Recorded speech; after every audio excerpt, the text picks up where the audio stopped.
Chinese New Year ni bahaya untuk pesakit GERD. Happy Chinese New Year to everyone out there. Kenapa saya cakap yang Chinese New Year ni dia bahaya untuk pesakit GERD? First of all, Chinese New Year ni tak ada problem pun. Dia tak bahaya pun untuk pesakit GERD sebenarnya.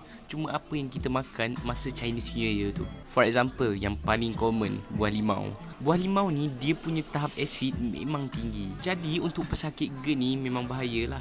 And second, makanan berminyak, berlemak. Sebab makanan berminyak dan berlemak ni kan, dia boleh force our acid untuk naik ke tekak kita, naik ke esophagus kita. And satu lagi, dia akan force the pressure into our stomach. Lepas tu pula, Chinese New Year ni, most of the foods, dia punya makanan ni pedas tau. Pedas dan berempah.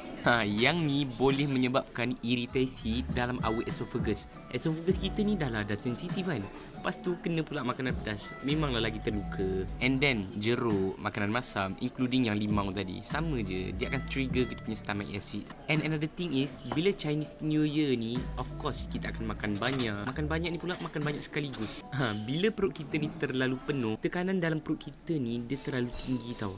Yang ni menyebabkan asid ni tertolak ke atas. That's why pentingnya untuk kita rawat punca utama ni, supaya tak perlu takut dah rasa nak makan apa semua. Rawat punca utama dia. DM me recover untuk start rawat punca utama ni. Borak GERD, fakta only.